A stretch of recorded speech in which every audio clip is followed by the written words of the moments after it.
नमस्कार, जय माँ गायत्री। हम रोज भोजन बनाते हैं, लेकिन क्या आप जानते हैं कि भारतीय संस्कृति में रसोई केवल भोजन बनाने की जगह नहीं, बल्कि एक छोटी यज्ञशाला मानी गई है। हमारे ऋषियों ने भोजन करने से पहले एक ऐसी परंपरा बताई थी जो घर में सकारात्मकता, संस्कार और देवत्व का वातावरण बनाती है। इसे कहते हैं बलि वैश्य।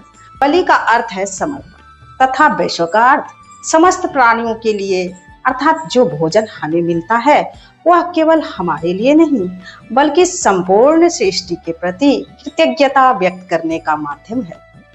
श्रीमद् भागवत गीता में भगवान श्री कृष्ण भी कहते हैं, यज्ञ से संस्कारित अन्न केवल शरीर ही नहीं, मन और आत्मा को भी पवित्र बनाता है। आइए अब हम समझते हैं इसे कैसे करें। आवश्यक सामग्री, जैसे आप भोजन बनाएं तो नमक और मिर्ची का भोजन का हवन नहीं करना है, बल्कि सात्विक भोजन का ही करना है। जैसे आप चावल बना लिए या पहले रोटी बना लिए तो उस रोटी का ही कर सकते हैं, या चावल का। ऐसे हम आटा रखे हुए हैं भून के, ये आटा है भून के रख लेती हूँ, और ये गुड़ है और ये घी है। क्योंकि भागदौड़ की जिंदगी है, सभी को जल्दी चाहिए, तो भोजन बनने पर बच्चे या पति बोलते हैं हमें जल्दी चाहिए, तो हम लोग उनको दे करके और फिर अपने लिए ये सब सामग्री पहले ही अमनिया से रख देते हैं। ये आटा भुना हुआ है, अब हम इस आटे को प्लेट में ले लिए, गुड़ ले लिए, घी ले लिए, अब इसे मिक्स कर देंगे। आप बलि वैश्य के लिए इस तरह का ताम्र पात्र ले सकते हैं, यह शांति कुंज में उपलब्ध है। अगर ये ना हो सके तो आप इस तरह का चमचा यूज कर सकते हैं, इसको भी रख करके आप बलि वैश्य कर सकते हैं। हम ताम्र पात्र को 5 मिनट या 2-3 मिनट पहले ही रख दिए हैं गैस पर, ताकि वो गर्म हो जाए। गर्म होने पर हवन बहुत अच्छा से होता है। अब आइए हम हवन करते हैं। ये बलि वैश्य के 5 मंत्र हैं, जिसे हम 5 आहुति देंगे। आइए हम आहुति देते हैं। ओम भूर्भुवः स्वः तत्सवितुर्वरेण्यं भर्गो देवस्य धीमहि धियो यो नः प्रचोदयात् स्वाहा इदं ब्राह्मणे इदं न मम।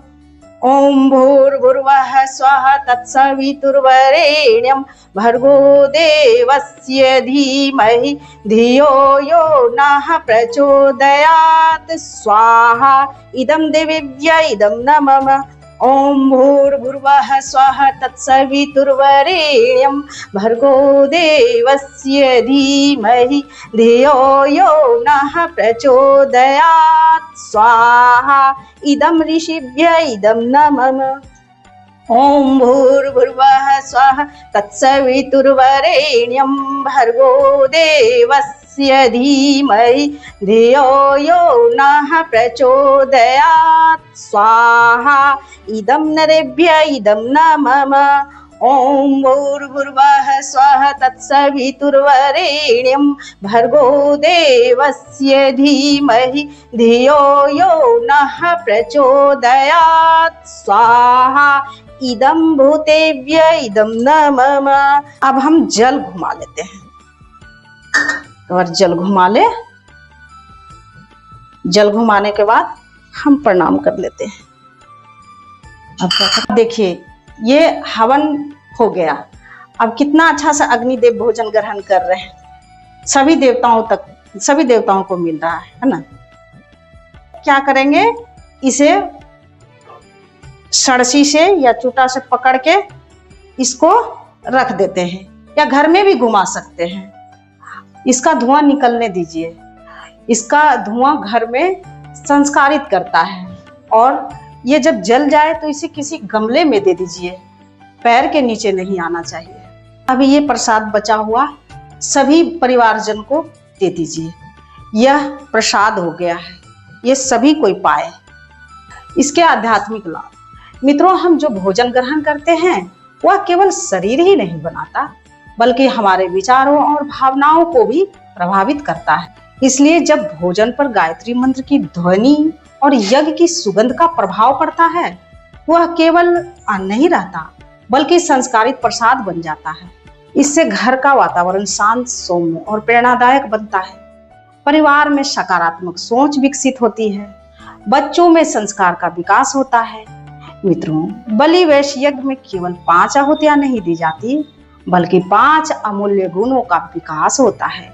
कृतज्ञता, पवित्रता, सकारात्मकता, पारिवारिक एकता और ईश्वर के प्रति श्रद्धा।